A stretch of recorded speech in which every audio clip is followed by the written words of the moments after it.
Could the Jets do the unthinkable and stick with Zach Wilson at quarterback even after Aaron Rodgers is cleared to play? Let's get into it today on Locked On Jets. You are Locked On Jets, your daily New York Jets podcast. Part of the Locked On Podcast Network, your team every day.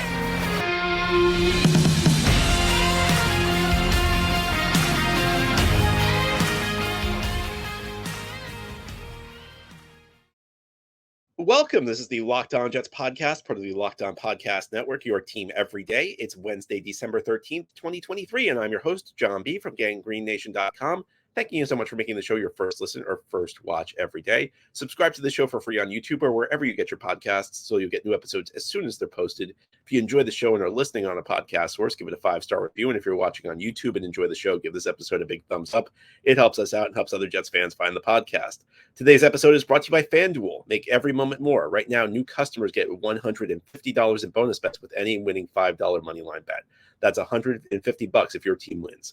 Visit FanDuel.com/lockedon to get started. Today we have our weekly mailbag show. Each Wednesday we try and do a mailbag with listener questions. We begin with a very controversial question. John, Zach Wilson played great against the Texans. I know Aaron Rodgers could be a week away from being cleared to return to the lineup, but if Zach plays well again on Sunday and the Jets win, shouldn't the Jets stick with him? Oh man, that is controversial.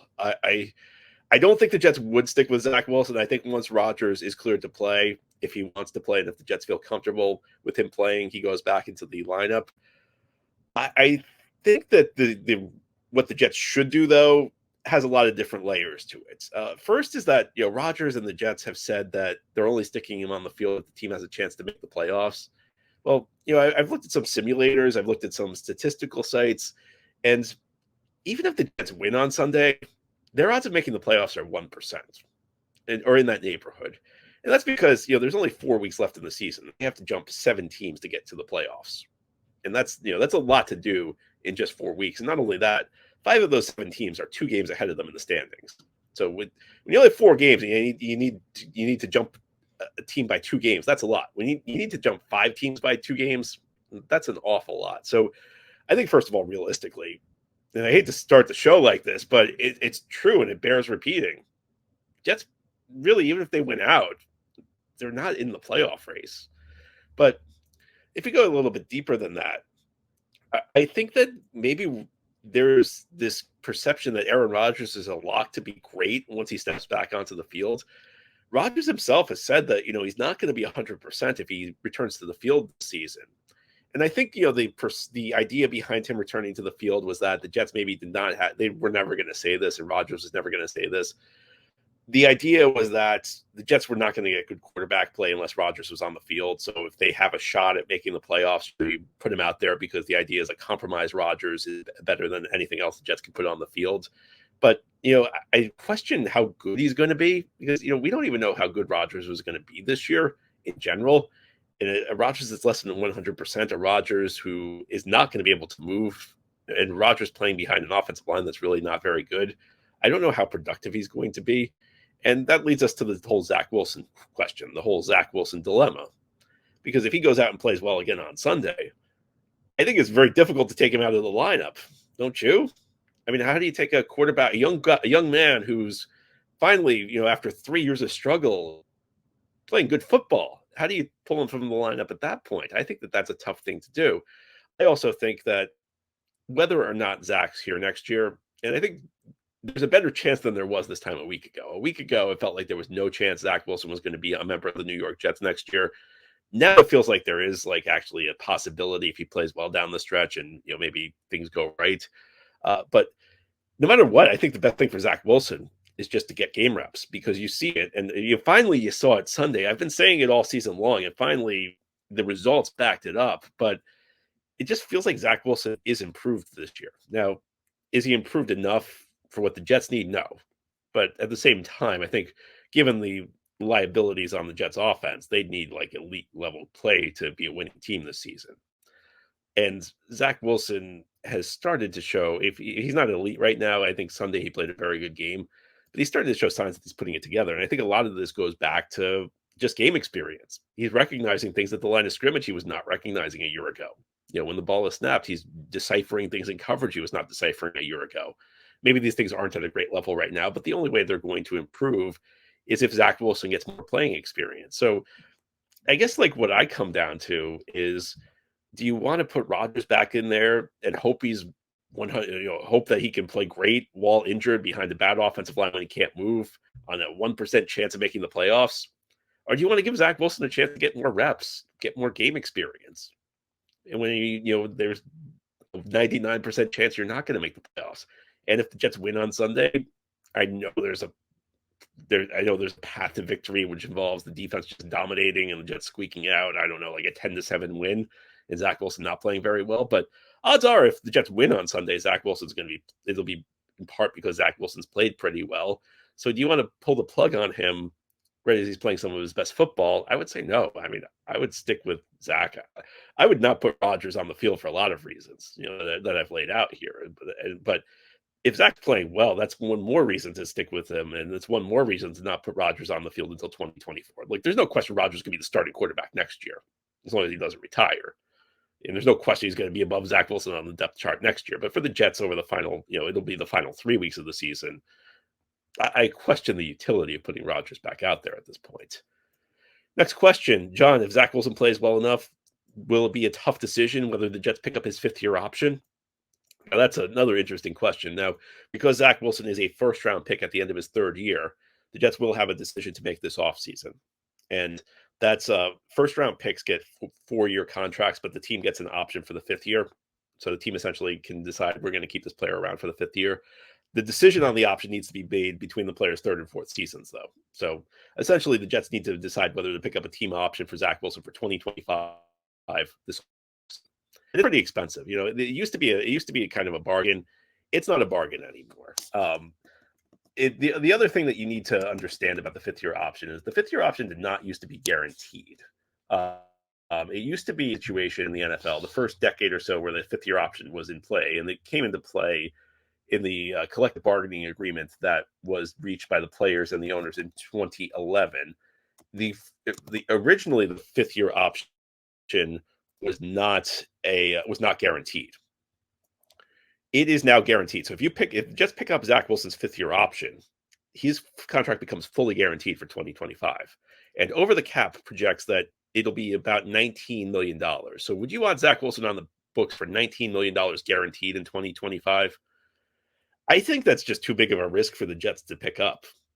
I mean, based on what you've seen, even if he plays well down the stretch, would one good month mean that you feel good about guaranteeing him $20 million 2 years from now? I think that's a tough sell. There's always a risk in this. Sometimes what happens is player doesn't really perform the first 3 years and then picks it up year 4. And then, if you had picked up the option, he wouldn't be, now he's a free agent because you didn't pick up the option. I just think that that's a risk you need to take if you're the Jets, even with Zach Wilson improving. I think this might be a different story if the contract was not guaranteed for 2025, but now ever since 2020, ever since the latest collective bargaining agreement, the contract is now fully guaranteed. So the second the Jets pick up that option, they are on the hook for that, whether or not Zach Wilson's ready to go, whether or not he's ready to be good in 2025, no matter how he performs in 2024. So I just think when you're talking risk reward, I don't even think it can be a consideration, to be honest with you. I think it's just the thing the Jets will just have to move forward and do your best to develop Zach Wilson. But it's one thing to say Zach Wilson's playing well right now. It's one thing to say he needs more reps. It's another thing to say I'm all in on Zach Wilson as our quarterback in 2025. I think that the former might be true. I don't think the latter can be true for the Jets. Speaking of guys who Jets have decisions to make on, let's talk about Mekhi Becton. Ahead here on the Locked On Jets podcast, we're going to discuss how Mekhi Becton's played this year. We'll talk about his future with the team. This is a guy who is entering year 5 next year. And because the Jets did not pick up his 5th-year option, he's going to be a free agent. Was that the right decision? Should the Jets keep him around? I'll give you some thoughts as we continue this Wednesday mailbag edition of Locked On Jets. This episode of Locked On Jets is brought to you by FanDuel. Right now, new customers can get $150 in bonus bets with any winning $5 moneyline bet and FanDuel. As the weather gets colder, these NFL offers stay hot on FanDuel. Again, It's $150 in bonus bets with any winning $5 money line bet right now. If you've been thinking about joining FanDuel, there's no better time to get in on the action. Jets are road underdogs, no surprise, as they travel to Miami this weekend. The first meeting between these teams did not go well for the Jets. Miami is an 8.5-point home favorite, but that line was around 13 points a few days ago. Maybe Zach Wilson playing well had an impact. I'm sure some injuries Miami suffered had an impact on that line as well. Jets still underdogs, 8.5 points, and with an over-under of 38.5 at the moment. And you should know that the app is easy to use. There's a wide range of betting options. So if you don't feel confident in the Jets this weekend and you don't want to bet against them, even laying 8.5 points, you don't want to do the spreads, you can do player props, you can do over-unders, and there's more. So visit FanDuel.com/lockedon and kick off the NFL season. FanDuel, official partner of the NFL. Thank you so much for making Locked On Jets your first listen or first watch every day. And a big shout out to you everydayers. This is a daily podcast covering the New York Jets. We have new episodes each day through the week, Monday through Friday. And after you listen to Locked On Jets, you should know that Locked On has launched the first ever national sports 24/7 streaming channel on YouTube. Locked On Sports Today is here for you 24/7, covering the top sports stories of the day with local experts of Locked On, plus national shows covering every league. Go to Locked On Sports Today on YouTube and subscribe to the first ever national sports 24/7 streaming channel. We continue with our weekly mailbag. Our next question is from Kevin. Kevin writes, John, from what I've seen, Becton has been about average this year. Some good, but plenty of bad mixed in, including pre-snap penalties and missed blocks. I've seen arguments for both sides. Is the state of the line so bad that they have to re-sign him, or do they roll the dice in the draft and other free agent options? I don't know that I agree with Kevin. I think Kevin's being very generous to Becton. I've been disappointed in the way he's played. And, maybe it's just the knee. It's possible with, the two serious knee injuries that he'll just never be the same. Maybe he would have been a good player, but I think Becton's been bad this year. I don't think he's been an effective player at all. I think he was not good on Sunday. If you watched him, Houston was, he was getting beat on blocks plenty, but he's almost in the top 10 for most pressures allowed at the tackle position. He's missed time. So I don't think he's been particularly effective as a pass blocker. And, he was supposed to be this dominant run blocker, and it's difficult to find statistics on run blocking. It's a little bit easier than it used to be to judge an offensive lineman's pass grades, because you now have sites that actually grade pressures. They actually assign blame to the lineman for sacks and hits and pressures. So you have at least a little bit more data than you used to when you're talking about pass blocking. In the past, it was really difficult to judge linemen at all. Run blocking is still not quite there yet, but the Jets have struggled so much to run the ball. And I had this vision of Becton being just like a people mover on the offensive line. I just had these visions of him throwing these pancake blocks, these blocks where he's driving guys 5 yards down the field. Have there been any of them this year? And I feel like the Jets would not have had as many issues running the ball if Becton was as good as he should be. I feel like if Becton was living up to his promise, you'd see some big runs. You'd see some plays where there's a big hole being driven open. I've never seen Becton do that. Now, has Becton been an awful run blocker this year? I don't know about that, but certainly hasn't been dominant. And, again, maybe it's the knee, but, it's one thing to say, maybe there are factors beyond his control that have led him to struggle. But at the end of the day, it doesn't matter. The question is whether he's playing well or whether he's not playing well. And I don't think he's playing well. I think he allows way too many pressures. I think, when you leave him one-on-one against a good pass rusher, it's trouble. I think this has just turned into a really disappointing pick. I'm glad he's been able to stay mostly healthy outside of, maybe that. I know he got banged up a little bit in the Denver game, had to leave that game briefly, and then had, the injury that made him miss a game. If you told me Becton at this point would, have played most of the games this year, I think most of us would have signed up for it. But I don't think Becton's been that effective. I think the Jets should move on this offseason. In fact, this is something that makes me a little bit nervous, because I feel like sometimes a GM is hesitant to move on from his picks unless he has to. Now, there are cases where, a guy is just so ineffective that you have to move on, like Mike McCagnon with Christian Hackenberg, where it was so obvious the guy could not play in the NFL that there was no choice but to move on. There are also the cases where the guy kind of pushes himself off the team, like in Elijah Moore. In a case like that, you have to move on. Becton's one of those guys, because he's holding down the starting role and because the rest of the line is a mess. I think that maybe there's this perception that he's better than he really is. That makes me wonder whether Joe Douglas may just re-sign him. Tackle's a tough spot for the Jets this offseason. I think we know Dwayne Brown's not back. I think we've seen Max Mitchell's probably the answer. Carter Warren's not a guy I would count on starting going forward. I think Carter Warren at least has a shot at being decent in a way maybe Max Mitchell does not at this point. But tackle's a really tough spot right now for the Jets. And I mean, there's a very good possibility they're going to go into the offseason needing 2 tackles because, well, quite frankly, Becton's not signed. Becton is a starting tackle right now. So the question is, do the Jets roll the dice and sign Becton? And I think that they might. I think another part of this is if you're reports, Becton and Aaron Rodgers are apparently very close. So could that come into play? Maybe.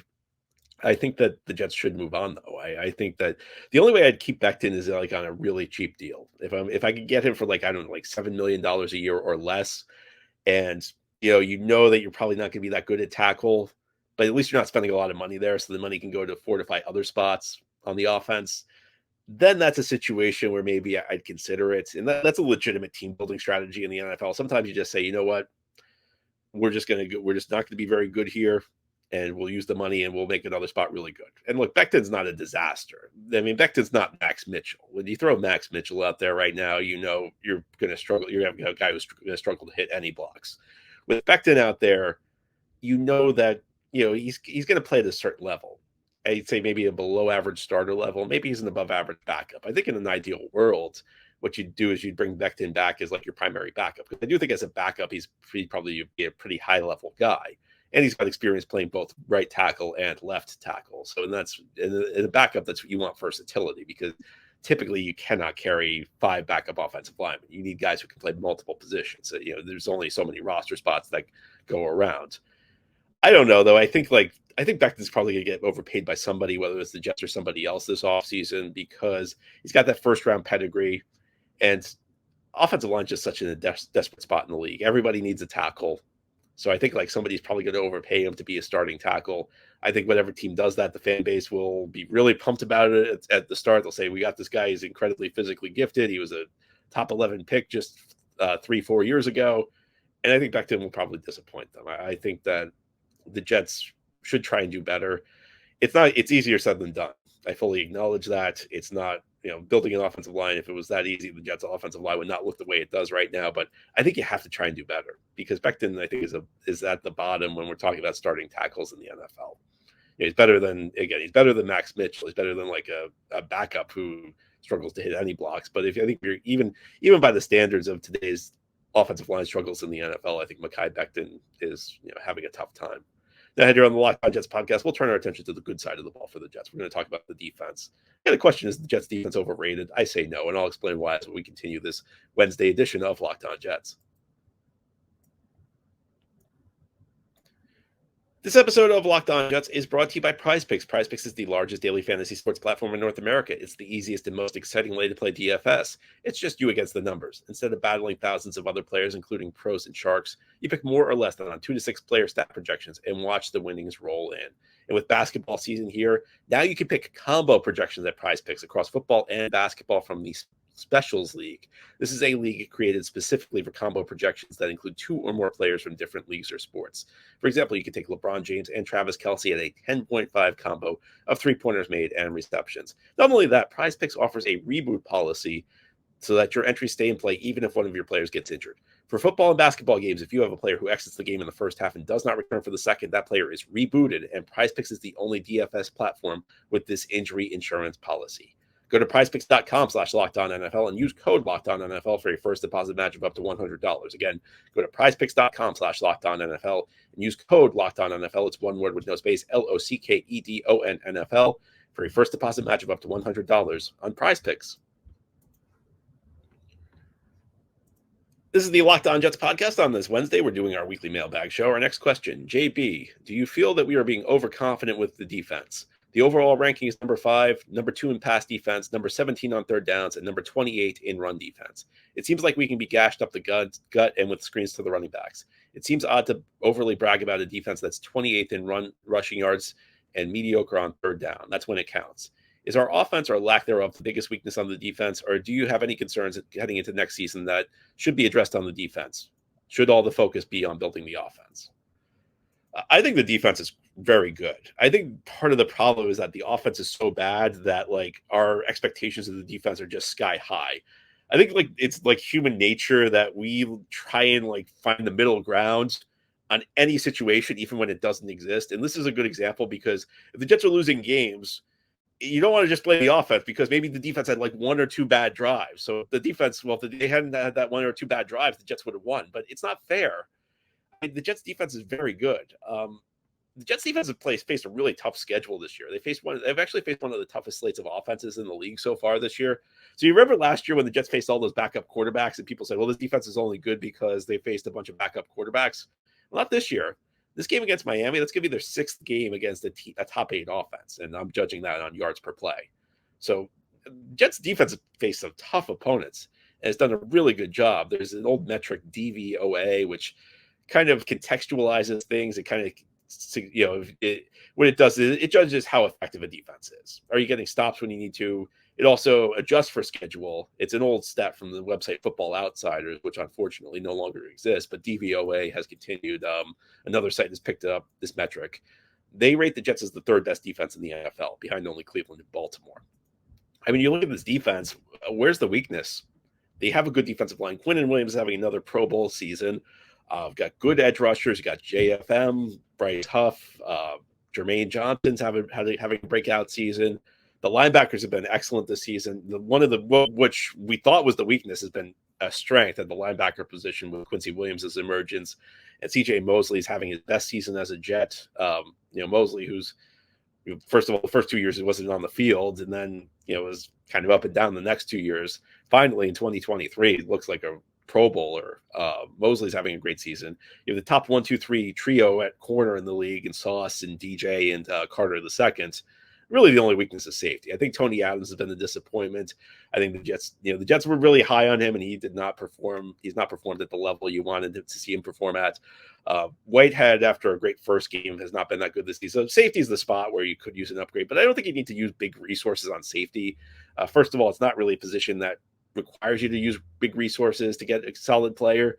Second is that with the rest of the defense as good as it is, I don't think you really need to allocate that much. Look, I think the Jets defense is very good. Yeah, they've given up a lot of rushing yards, but that's also, I don't think you can really use rushing yards per game as an effective tool with the Jets because they're behind so much that teams are just going to run the ball. So even when the Jets are getting stops in the run game, teams are just going to rack up yardage trying to run out the clock in the second half of games.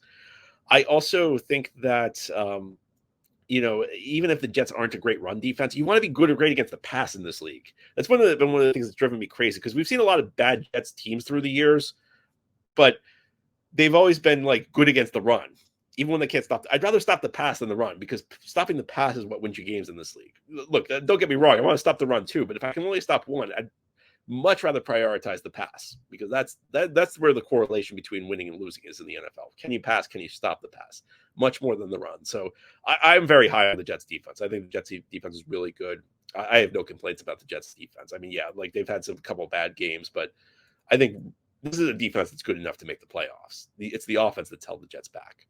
And our last question, John, with Brock Purdy and Tommy DeVito becoming franchise quarterbacks, will this change the way teams approach the position?